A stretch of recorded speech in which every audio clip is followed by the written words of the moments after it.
Hello, welcome to The World Transformed Day 2. I'm joined here today by Amelia Horgan, who has written this book, Lost in Work. And she works at a Commonwealth think tank, and she's a writer and researcher. This book is about work. It's fantastic, and we're going to be talking about it in depth today. I'm John Merrick. I'm a writer, and I'm also an editor at Verso Books. So Amelia, thank you for joining us. So there's been a lot of books written in the last couple of years looking at work. You know, I'm thinking particularly of books like Will Strong and Carl Lewis have written one on kind of shorter working week, why we should be working less. There's people like Erin Bananov and Gavin Mueller who are looking at kind of automation, resistance in work. Why do you think there's obviously your own book. Why do you think this kind of whole spate of books in the last few years about work? You know, I think perhaps in the 90s and 2000s, it really wasn't the topic of conversation on the left, at least. What is it about the kind of present moment that makes it so necessary to talk about work? What is it about now?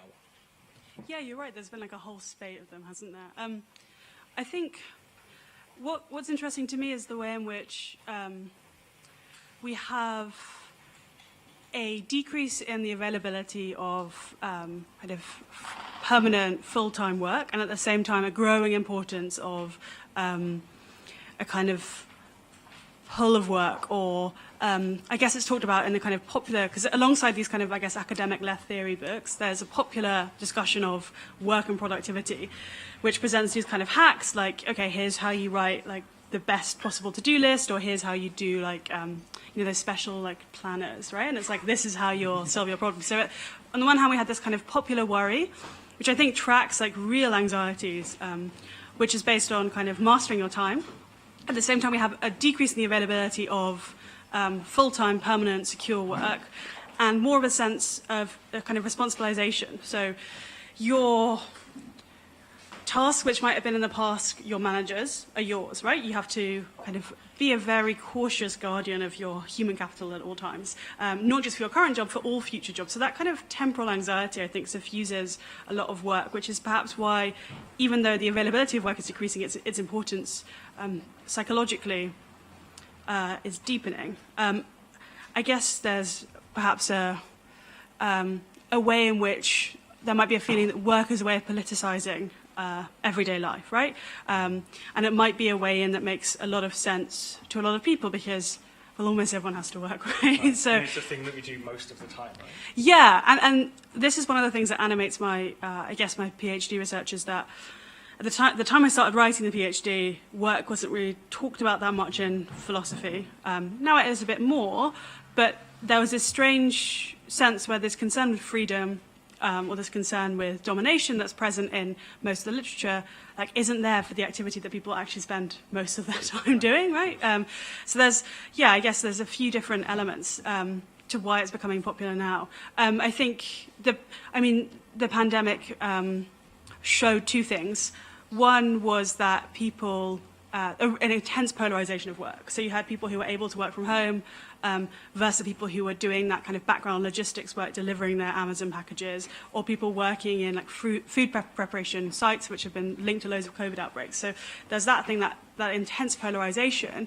And then on the other hand, we had a kind of brief moment where people were maybe able to assess psychologically what they were doing. You know, do I want to be working all the time? What's going on here? So kind of, again, yeah, it's something which the pandemic has thrown into kind of sharp relief, I guess. Yeah, I want to come back to the kind of pandemic stuff later. I think you write in the book in a really fascinating way about some of the changes of work that have happened, but kind of want to get your sense of the historical trajectory of this. You say that, in the, what we would call the Fordist period, pre-1970s, the primary mode of, whether it wasn't the same for everyone, the primary mode of kind of emotional reaction to work was one of boredom, right? You think of the classic examples of like, what work was. It was these kind of like, it's your Charlie Chaplins or something. It's people who are, bored at this kind of mechanical Fordist labour, doing the same thing over and over again. You then get to 1970s, everything changes, right? And you say that now we're sold this dream of freedom through work.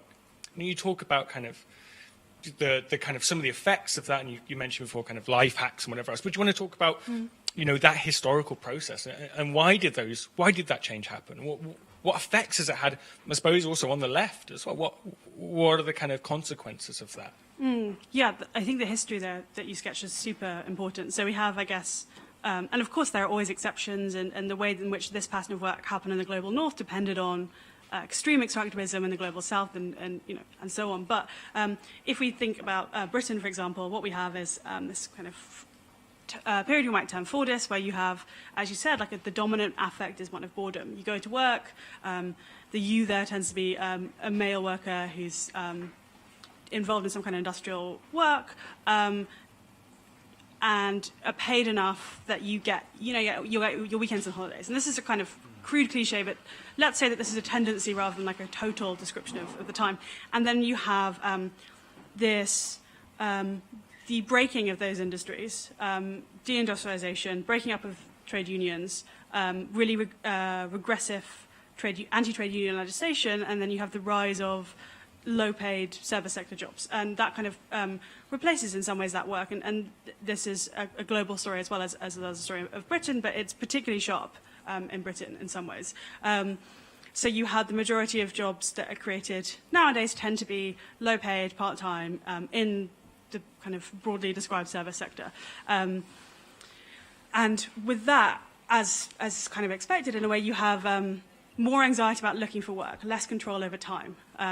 So I guess, again, a crude kind of history sketch would be in the past, in the Fordist time, you give away control of your working time for freedom and autonomy outside of work. Whereas now, one of the things I find most kind of troubling about contemporary work is that there's so little control, not just of your time at work, but your time in general. So there's huge numbers of people don't know when their next shift is going to be. Huge numbers of people can be like called in tomorrow, called in for the same day, on threat of not being offered any more hours, right? Like 0-hour contracts. Exactly, yeah. And that kind of temporal cruelty of contemporary work, right, is really profound. And I think this creates a particular kind of feeling of anxiety, right? The way in which the domination over you that your boss does or that your manager does is different now because it also appears sometimes as something like sociability or interpersonal kind of fun, right? So even at a call center, you'll have like people being like, okay, if we get this number of things, we'll order pizza. Obviously, this is not the same as like, when you go to a WeWork and they're like, oh, we've got beer in the tabs. I actually visited a WeWork during the process of writing the book, and that was very fascinating. But even in work, which is pretty nakedly oppressive, right? Like a call center, right? Which is, you have the worker squeezing or worker sweating apparatus is probably strongest there, right? Compared to other, other bits of work. And even there, they have like, here's the pizza. So sorry, I'm not sure if that's actually answered your very thoughtful question. No. You've got the kind of, it completely has. And so with the kind of changes then that have happened since, kind of what we'd say like now, kind of post-Fordism, I want to understand then what's happened to class since then. If we think about work as a class relationship with one that's kind of inequality and everything else in the workplace, and then outside of the workplace, it kind of changes your relationship to other people, to the world. You say, there's a really great bit in there in the book where you say that work is world building. It's both you act on the world, you fill the world up with goods, you change the way it is, but also it changes your relationship with the world through that. What does that then, what's happened to broadly the class structure? It's a big question, I know. Sorry to be like, can you answer this massive question in a few seconds? Class composition in the whole second half of the 20th century. Exactly. But, can you broadly sketch it? Because, we have a lot of debates nowadays on what class is. Yeah. How do you think that is changed by the changes of work that you've sketched out? So I think what was really helpful in what you said just there is bringing it back to this question of world building and place and kind of process, because there's a tendency on the contemporary left to do this like ontological class diagnostic thing, which is like, here is X individual, here is this, here is this, here is this. What class are they? And like, okay, fine, whatever, you can probably make some kind of calculations or determinations on those grounds, but it's not particularly helpful. What seems more important is to look at what power relations are present in terms of this fundamental divide in society, right? You have this fundamental divide between the people who own the means of production and people who don't, right? That's the case, of course. But there are so many different ways of experiencing work that kind of create different social relations. So you have, I mean, I guess a very crude sketch again would be in the 19th century, 20th century, going into kind of high Fordism, you have workers concentrated in pretty mass working places, right, like a factory. This again isn't true for everyone. You know, I think these exceptions to this story are kind of important. So in the book I talk about the garment industry, so men who do most of the making of the fabric, or historically did, the factories are where the cloth is produced, right? And then which are mass, and then you have like smaller workshops, which tend to be historically mainly women working in them. Those are very small. So it's not that everyone is concentrated in these mass workplaces, but many people are. And compared to now, where you have multiple dispersals, right? So you have, I mean, kind of lots of professionals work from home, right? Which is a barrier to organizing in those sectors. But you also have platformization, and the way in which that means that workers in that service sector are kind of treated as fungible, interchangeable, right? Your Uber driver you don't have a personal relationship with your Uber driver. Not that you should be like, here's my personal Uber driver, right? But like, but you know, like if you have, I don't know, I'm not really old enough to remember, but I remember being like a young teenager and you call the local minicab company, right? And you know the guys, you know who's there, you can talk to the people who are there. Whereas like the point of an Uber driver in a way is to make the process of hiring someone who's effectively like, in some ways you have, you know, not so much Uber, but more like these Instacart delivery kind of stuff. Effectively your servants go to the shop for you. They're supposed to be fungible, like they could be anyone, right? Completely interchangeable. Exactly. Doesn't matter who this person is. Exactly, and that's another dispersal. So you have dispersal from other workers, dispersal from like, I mean, the thing is, a lot of work nowadays in Britain is done within this broad terrain of social reproduction. So you have, you know, delivery drivers, all of this logistics kind of work, all of this food preparation, and there's kind of some concentrations, but there's a lot of dispersal. So there's an atomization of workers, and that changes the way people view their work. I read Germinal by Zola over the summer, and what's really fascinating about that work, and of course mining is not the only work in the 19th century, right? But there's other jobs even then. But there's something about that work where there's an immediate connection to other people. There must be, because you're all in a mine together, right? Mining disasters happen a lot. You're physically close to people, you're psychologically close to people, you're dependent on them. And you can see in a way how a lot of Marxist theorization about how classes can cohere, or kind of you know, implicit in some of the early Marx and maybe drawn out by later thinkers, how class consciousness can cohere when you have that as a kind of work. What consciousness might look like if we're talking about a hugely dispersed labour force is not so clear, I guess. Yeah. Yeah, completely. I think, yeah, it's a really kind of fascinating way of putting it. We're now kind of increasingly atomized, even in the place where we should be all brought together, where we can organise.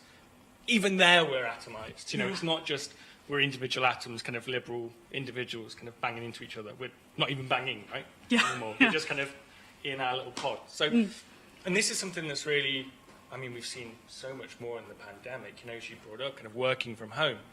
What do you think the kind of long-term trends of this are going to be on work? Do you really see this changing people's relationship to work? Do you think that they're, you know, that we have increasingly the campaigns for shorter working weeks, and these are really gaining traction, this kind of anti-work politics. What effects do you think this will have on this broadly, long term?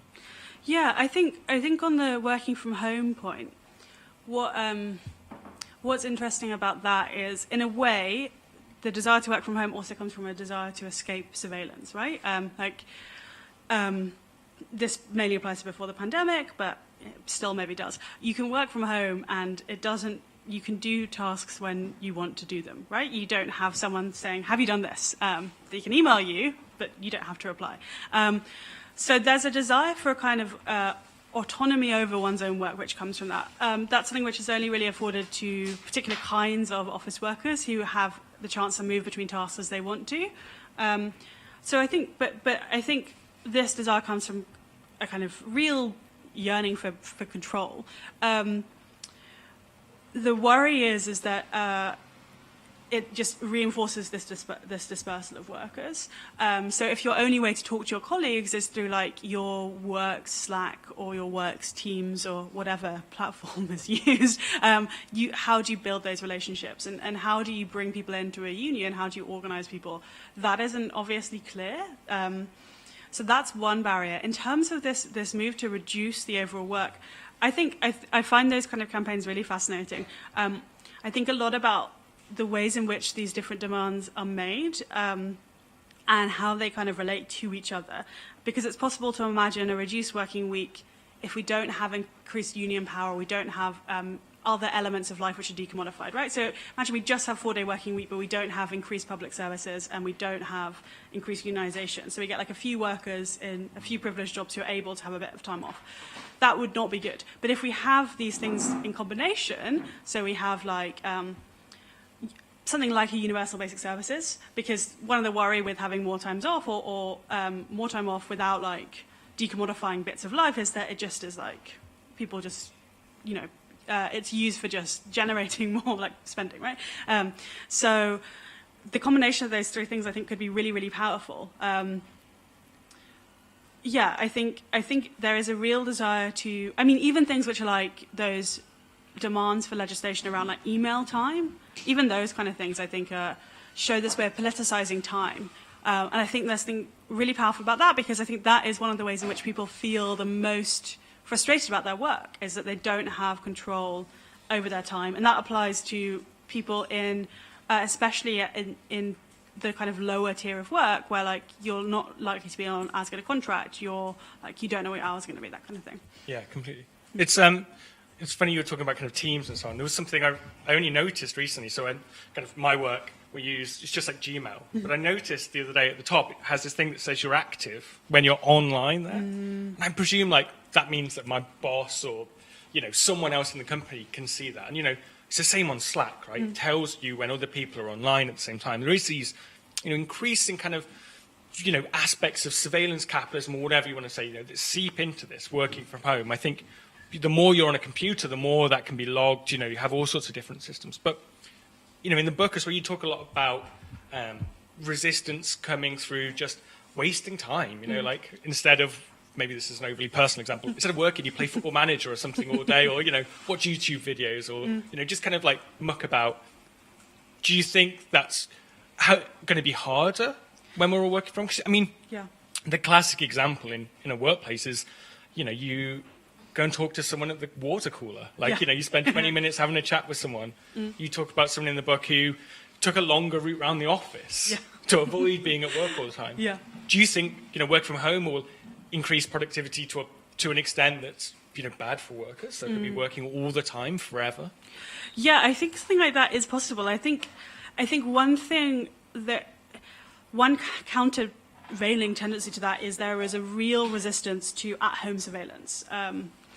It's not as strong as it could be, and in some cases managers are able to override that. But if we compare the situation here, one thing I talk about in the book is nannies. In the States, for example, it's basically considered almost completely fine to just record like a nanny working in your home, right? They're like, of course you should do that, right? Like, it's your home, that's your employee. Whereas here, people would be like, I looked on like mums nets forums, which are not always good places to look. But there was you than me, rather not. But there was a surprising amount of outrage about the idea of doing that. It was like, that's not okay. Like, you know, like, you should trust someone if you're paying them to do that. Now, I don't think this is like the most solid basis of resistance, but it's kind of interesting. There is like a popular belief that being surveilled all the time is not really acceptable. Now, we say that, but also we know that Britain is one of the places with the most CCTV in the world. So these attitudes are one thing, but like, what do we actually end up with? However, I think like, you know, a lot of this technology seems to be, if it is brought about, it will probably be at first under the guise of like wellness and team dynamics, right? So Microsoft have this like my analytics things, which sends you like how many times you've been collaborating with people, how many times you've been like, I don't know, online and available, how much emailing. So it's designed as this kind of like friendly, oh, we're just helping your team kind of thing, right? But like, obviously this is not how it's supposed to be used. Or the same with these apps which are designed so that everyone has their webcam on. and it's like, oh no, like it's so that people don't get lonely. And this, yeah. Sounds so terrifying. So terrifying, exactly. And I mean, we see, if we want to know what happens, if we look at places like the way in which call centers are done, where you have this real datafication and calls recorded, like almost every aspect of what someone does is recorded, that's one possible future. Whether that will happen to all work is less clear, because there are some bits of work where it doesn't really matter what you're doing every second so long as you do the particular task, right? So some bits of like editing or some bits of programming could be like that, right? It doesn't matter. To your boss, it doesn't matter if you finish it at midnight, whereas if you're taking calls in a call center, it does. So there's different dynamics at play, but there are very worrying trends towards this. The data on it is kind of patchy. We get a lot of news stories which are like, companies are interested in this. I guess a lot of companies here don't want to be like, we're spying on people. I think some journalists at the Daily Telegraph, it's not normal that you feel pity for them, but they showed up to work and their desks have been fitted with heat and movement monitors. What? Really? Yeah, a few years ago they removed them. But I think this shows that there's outrage in these kind of professional bits of work. The other area where it might come is like legally constrained documents and this kind of thing. Yeah. So there are bits of work which seem more likely to be captured by it. It's the kind of area that like the TUC's taken a lot of interest in. They've got a really good report on this, which is worth looking at, like a project strand, and it's something that unions can do a big push on, because it is really unpopular. There's like a kind of strong antipathy towards like surveillance, right? But again, as we know, like that doesn't necessarily mean, without actually winning power and control, that doesn't get us very far, I guess. Right. Yeah, of course. And going to kind of bring back something you were talking about earlier. I remember a few years ago, the Wellcome Institute, which is a big kind of, they fund medical humanity research. They have art galleries and so on. In their office in central London, they had a trial for 4-day working week. Mm-hmm. And they were like, this is, fine, we can have a shorter working week. It didn't decrease productivity. Everyone was working the same amount. But they couldn't implement it because they didn't know what to do with the staff at the canteen. So this is kind of, I suppose I want to ask about the kind of work seems to be increasingly and more kind of two-tiered. We have a lot of people who are, I suppose, like proletarianized white-collar workers. Yeah. But often forgotten is the kind of, the people who do the kind of serving for us. Yeah. And you talk about, it's Otessa Moshfe's book, My Year of Rest and Relaxation. Yeah. Your discussion of that was brilliant. I really love that. So this is a novel about a woman who, she takes basically a year off, right, to sleep. Yeah. But all around her, kind of the world goes on, and people who serve her at the bodega when she's up for 2 hours a day are still working, To what extent is the kind of work that we do reliant upon this unseen, increasingly unseen, unspoken labour of not just people in, working at your local shop, but also in the global south, right? Yeah. I think there's a lot there, and I think I agree with everything you said. I think this polarization, as you say, comes hand in hand with an invisibilization. One of the things I talk about in the book is the way that social reproduction becomes done more and more in the market, right? Because of the cheapness of labour. This might be something that changes with the kind of responses to Brexit. I don't know what that exactly will look like. It's hard to predict. But you have these, the production of like things like ready meals, the production of,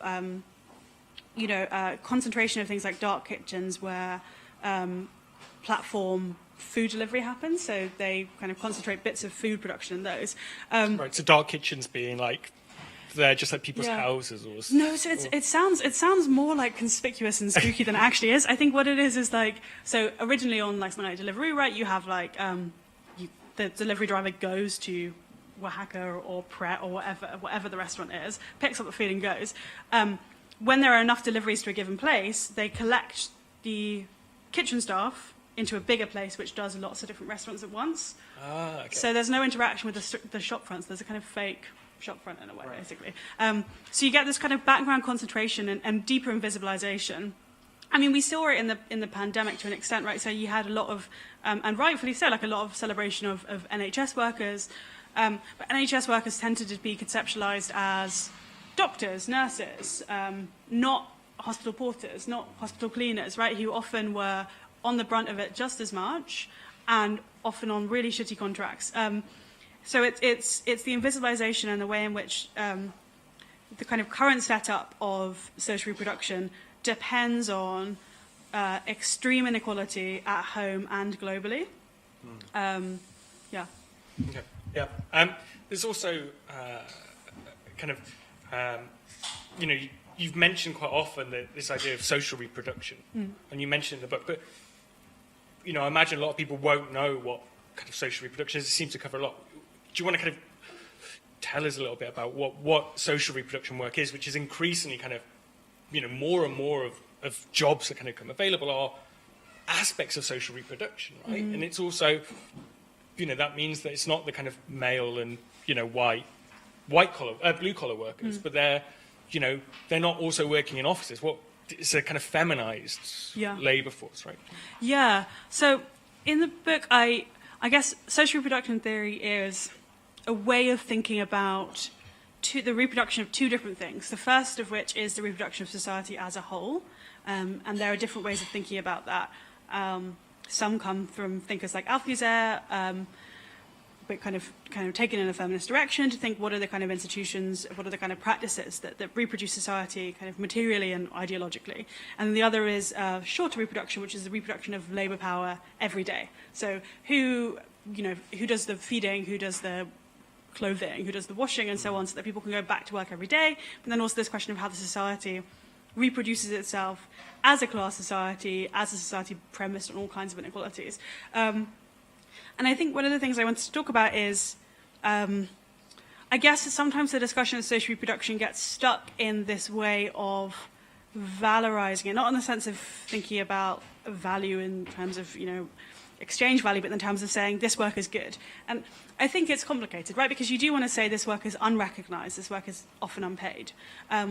But it contains kind of ambiguities and ambivalences, because it is at once kind of loving work, but also like working work, right? Which is often not involved, that, can create a particular kind of alienation. So one of the things I wanted to do in the book is think about, what are the actual conditions under which this work is done? What do those look like? And how might we kind of do them better? The thing that comes particularly to mind is the way in which, each household does so much of that work for itself. Might it be better if elements of it were socialized or communalized?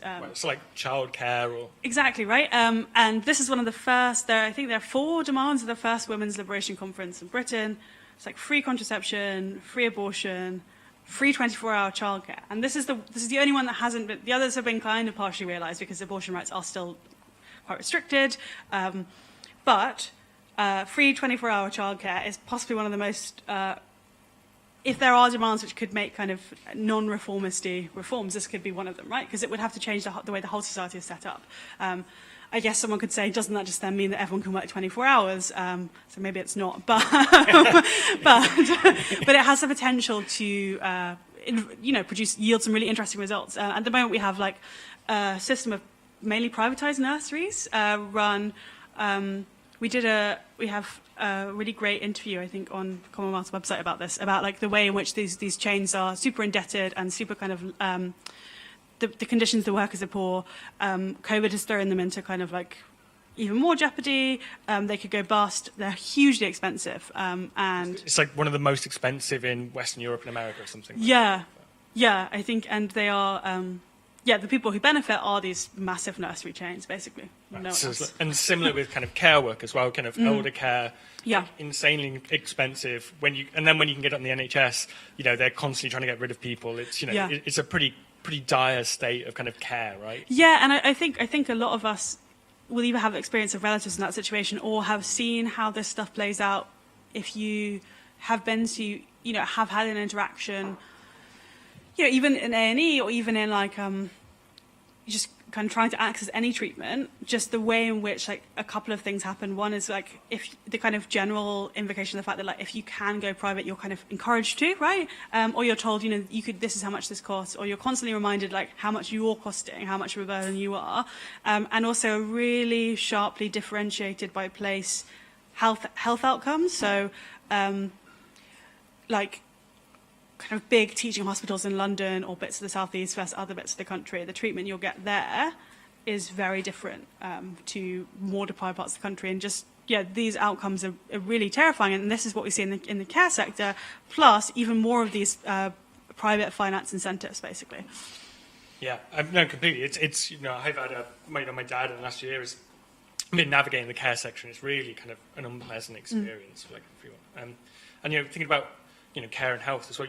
While you were writing this, you were kind of experiencing the effects of long COVID, and you kind of write about that briefly in there, saying that big parts of this year you were having to write just for steal moments that you felt able to. It's an incredible experience to go through it, and to the book is a real kind of testament to the kind of work that you've done over the last year in really difficult circumstances. Can you tell us a little bit about that, perhaps?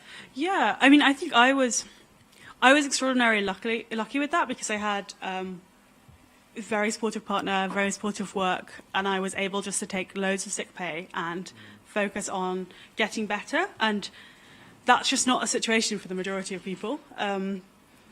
And it seems like the health outcomes for things like long COVID or like ME, where like if you can't take a break at the start, the outcomes can be worse. So that was something that was kind of I was thinking about a lot when I was writing that, when I was sick. I mean, when I was really ill, it was really, really scary, because I guess at the worst I couldn't if I was boiling the kettle, I couldn't stand up during that time. I had to go and sit down. And there were a few days when I couldn't really remember like basic nouns, and that was a terrifying moment. But things have kind of gotten better since then. But I was writing the book mainly, my target each day was 250 words, and there are a lot of days when I couldn't do that. And I think that kind of comes across in the book. It's kind of not exactly like kind of conversational, but it moves around between places a lot, which is maybe if I hadn't been ill, I would have written it in a more kind of down the line analytic philosophy style, but it's quite like moves between things, I guess. And that, I guess that forces you to, one thing with that is it forces you to commit to thinking about things in a longer and more sustained way, right? Before the pandemic, I was very like, just think about like kind of whatever is the most like gimmicky, what's the most recent book, and how can I pretend I've read it in the quickest time, right? This kind of thing. Whereas now it's like, I know that there's no chance I can respond that quickly to stuff. So what I have to do is like, practice every day, go more slowly. I don't think this has been like a kind of act of profound resistance, but I think it's been helpful for me in terms of like reclaiming the ability to read and think, because like, I don't know, like I guess, and this is a very particular problem to a particular subset of like online writery, editory, whatever-y type of people, but like having to be constantly kind of on top of the appearance of discussion, or like whatever the topic of the day is like exhausting in its own particular way. Or being on Twitter constantly, and it's like really genuinely quite exhausting. Yeah, exactly. And it's not, and obviously there's an interesting point, which is, can you just not do that? And in a sense, yes. But also there's something which is like, and I talk about this in the book, because this is one of the ways in which these things kind of gets missed, is like, you can just not budge. These apps are designed to keep you there for as long as possible, right? Like the effects of this stuff is kind of profound. And this kind of particular localized, again, temporal anxiety is something which is kind of fascinating. I think people tend to kind of extrapolate outwards and be like, this is how everyone feels, which I don't think it necessarily is. But I think it's worth noting to think about that temporal experience of kind of anxious effort online, I guess. Yeah, there's a statistic in the book, I can't remember exactly, I was looking through my notes to try and find it, but it was like, so 1 in 4 people in Britain have a side hustle. Is that right? Yeah. So like, it's a ludicrously high percentage, and you see, you go online and you see these kind of, you go on TikTok or something, and everyone is talking about kind of productivity hacks or side hustles, how you can make $1 million by 30 or some, completely ludicrous like passive income, right? Kind of became obsessed with these passive income TikToks, which are just kind of, they're utterly dystopian when you think about what they're talking about here. They're talking about owning property and, exploiting tenants. It's a kind of dystopian reality, which has seems to have become really normalized for people under £30. Yeah. And it's something that you talk about in the book as well. This, I suppose this is a question that bridges onto the last couple of chapters about strategy. Mm-hmm. And we've spoken before between us about this, at the same time they're all hustling harder, they're also blaming everything on capitalism. Why do you think, there's this it leads to very strange politics, right? I think. Yeah, at least this kind of disavowal, right? Which is like capitalism is just this big thing. Well, there's two things. One is like capitalism is just this. Capitalism is everything, or capitalism is like an attitude to productivity. And the first one is like capitalism is everything is possibly a defensible interpretation of what capitalism is. However, it leads to a kind of paralysis, right? Like you could do this kind of. I guess it's a kind of straw man version of Adorno, or kind of real kind of Frankfurt School kind of straw man, where you're like, everything is capitalism, this window is capitalism, the dog is capitalism, whatever it is. But class struggle gets kind of taken out. And that's not to say that actually happens in the Frankfurt School, but it's possible. It's possible to say that there's a version of that which is possible. It's not that Instagram infographics are doing that, but there's a kind of formal similarity between the two, which is like capitalism is everything, therefore everything is justified, rather than therefore everything is like unsalvageable. It's like therefore everything is justified. That's one element of it. The other strand is like capitalism is kind of a vibe. It's like, it's like, it's just like capitalism is like when people like work really hard. And you're like, it's not though, isn't it? Because there are moments of feudalism where people work extremely hard, right? Like, I think feudalism was quite, very hard working. Yeah, they weren't relaxing. Like, no, like it's like toxic capitalism at the feudalist harvest. But like it's, I think that's really common is like, to be a capitalist is like hold attitudes of believing that work is good. Right. It's a very odd state of affairs. I guess it's what you have there is like kind of mock structural account, which appears to be like saying, we're aware of this thing, capitalism. It results in this belief. But that's really not what capitalism is really about. Of course, these beliefs do happen, and there are all kinds of bizarre pathologies, right? There are people who are like obsessed with working. There are people who, there are at the same time people who kind of pathologically work avoidant, not in the kind of Tory way, but in the kind of like way that, when it gets like 11 and you're like, I have work tomorrow, and you're like, but I'm going to read 500 Wikipedia articles and destroy my ability to do a good job tomorrow because, like, a weird act of self-sabotage, right?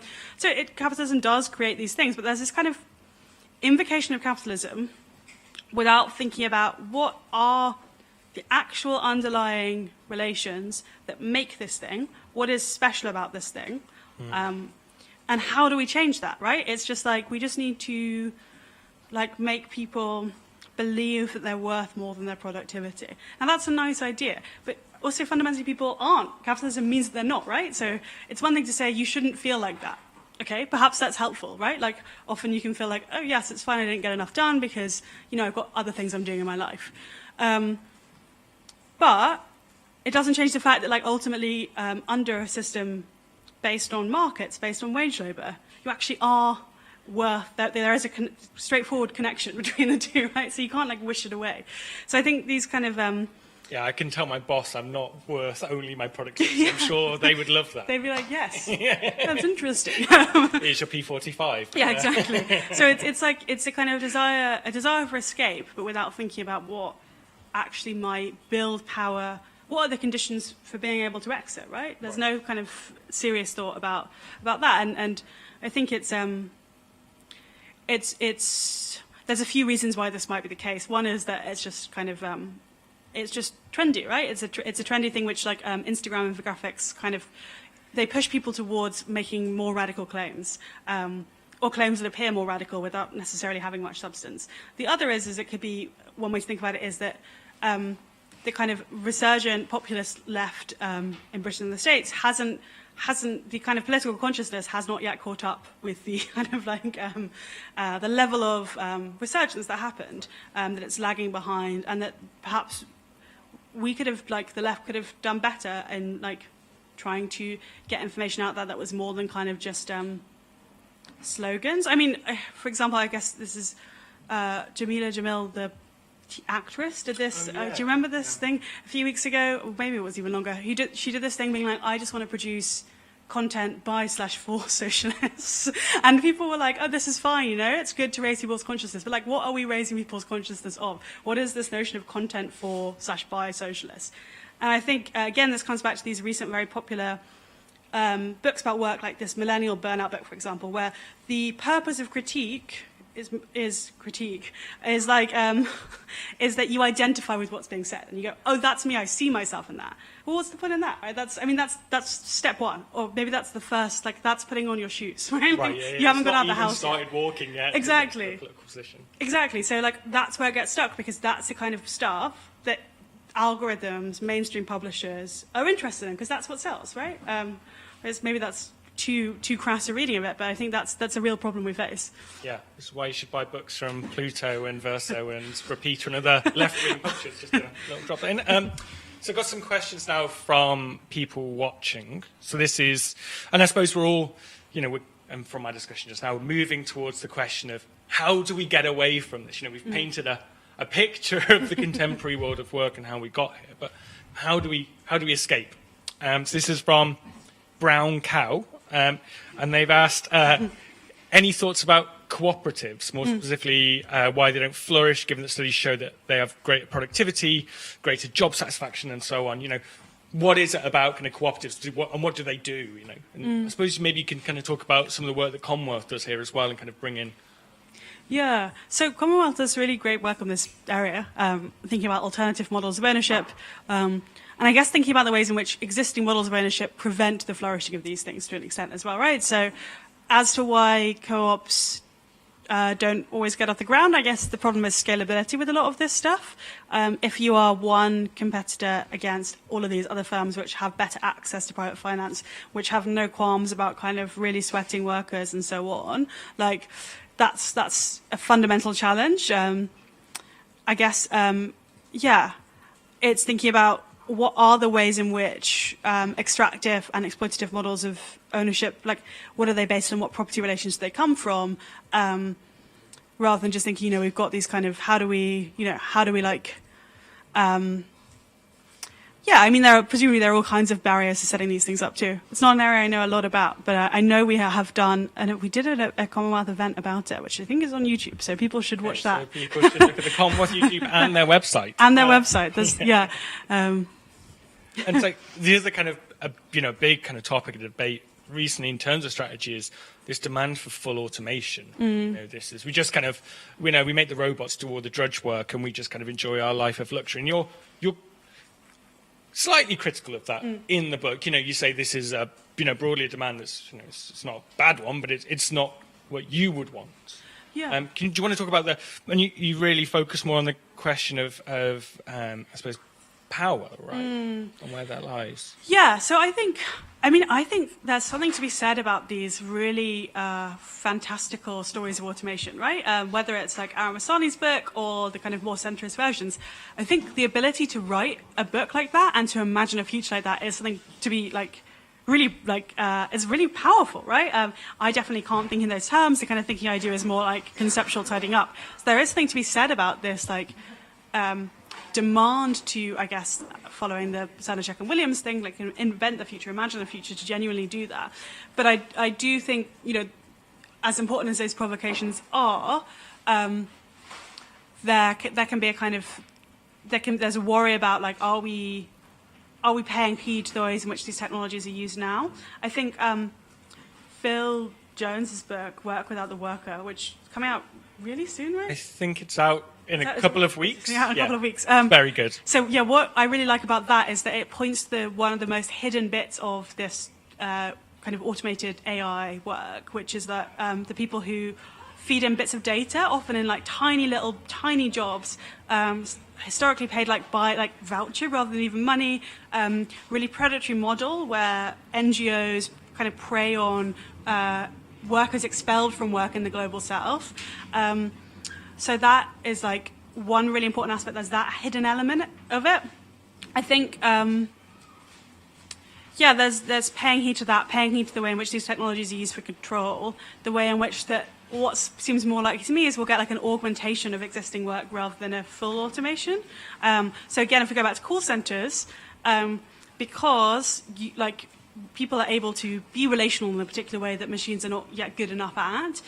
What perhaps might be more likely is, you know, when you write an email and it's like, this is the tone that's being used. Have you got that kind of like, those kind of things done? So, like something like that, but for phone center workers, which will be like call center workers, which should be like, you know, your tone is slightly too angry. At this point, you should use exactly this. So it's kind of like mediated by and augmenting human labor, if that makes sense. But it's leading to their kind of sweating them more for what they do. Exactly, and that seems to be the direction that there's a different way of telling that story of automation, which looks more like that. We might say there's kind of the version of automation with cars, where you have this automated production line without people as present, is going to look really, really different in like a call center, for example, where human labor is you know, it might be possible that we get an AI which is so good that it is as good as making this kind of immediate calls as humans, but we're very far off that point, I think.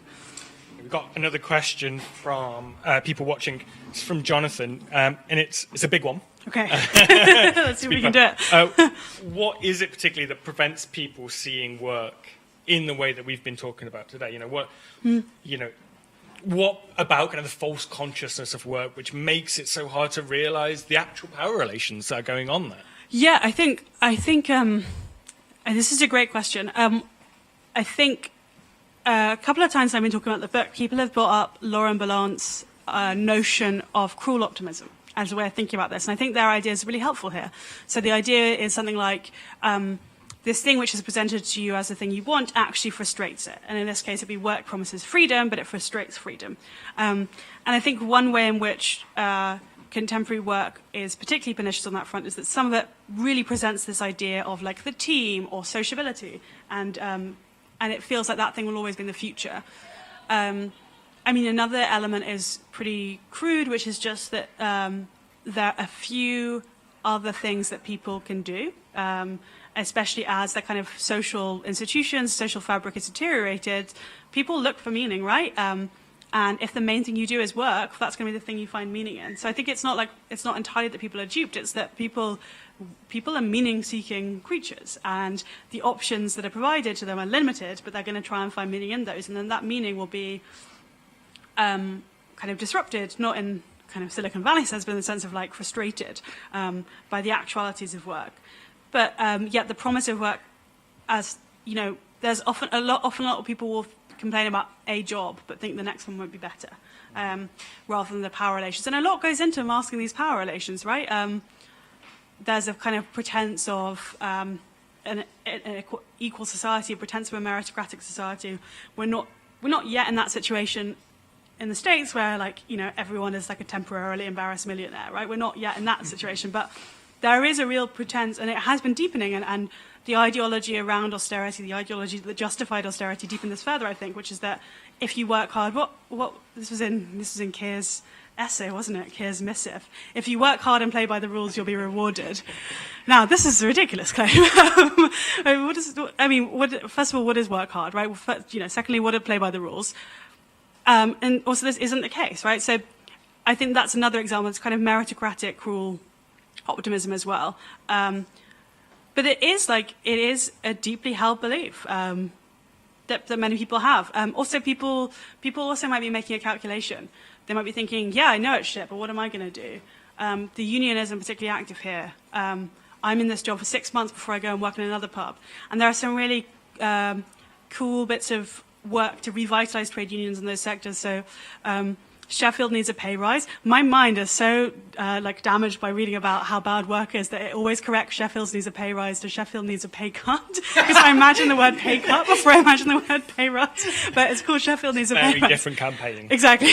Pay Sheffield less. No, pay Sheffield more. But what's good about stuff like that is that it does place-based organising. So if you know that people are moving around a lot, especially people in precarious work, like focusing on places rather than a workplace is one way to reinvigorate union activity.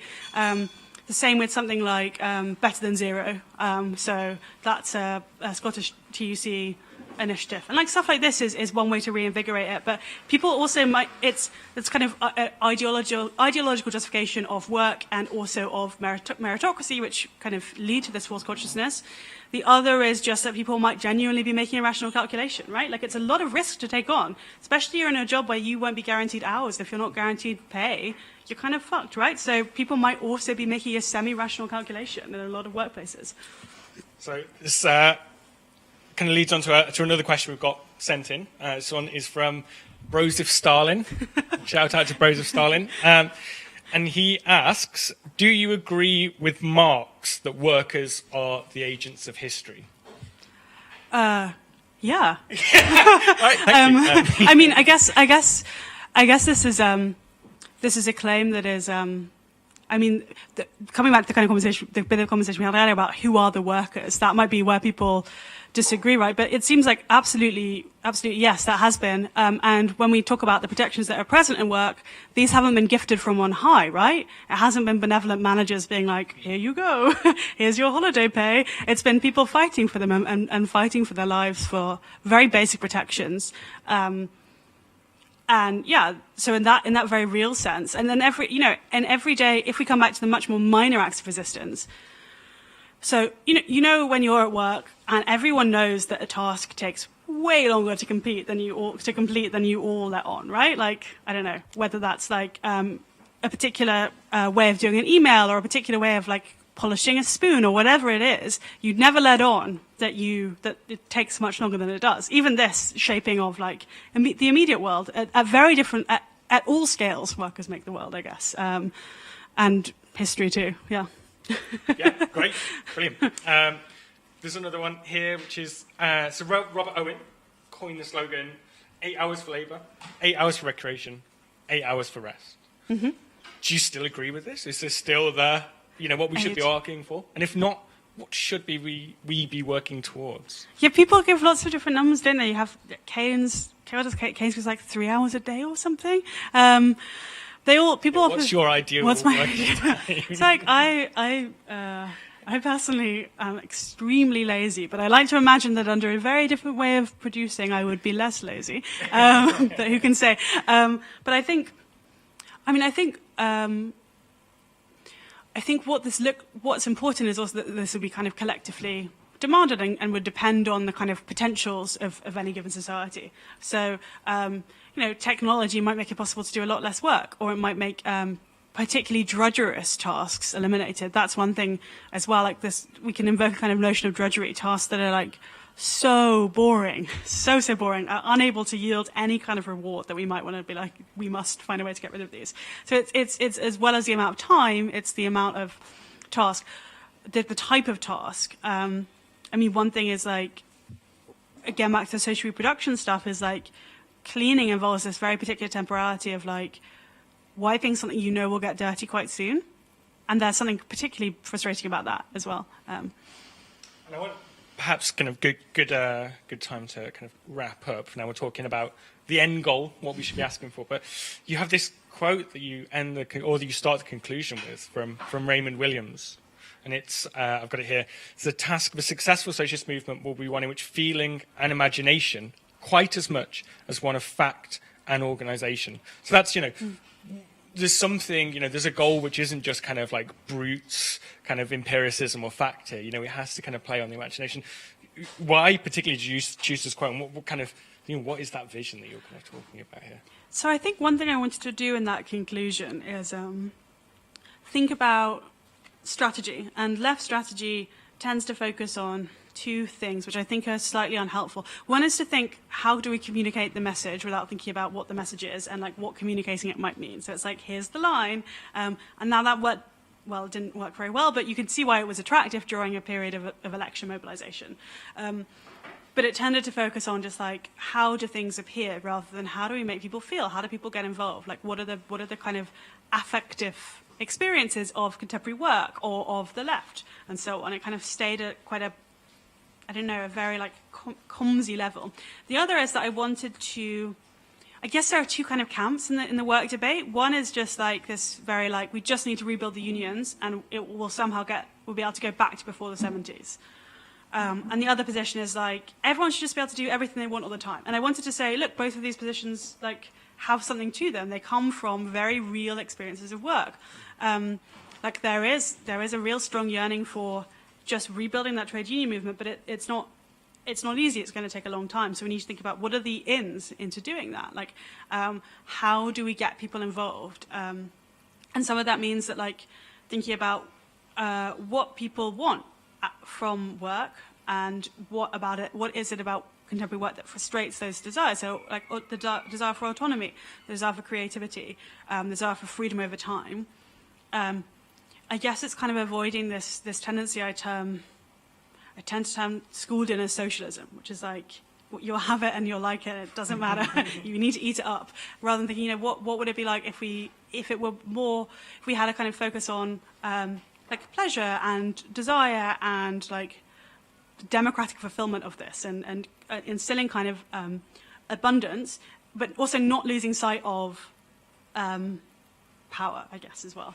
Yeah, it's not easy to do, but that's I wanted to steer a path between these two very like polarized bits of the contemporary debates on work and say, look, there are merits to both of these sides. Let's think seriously about strategy rather than just kind of straw manning either side, I guess.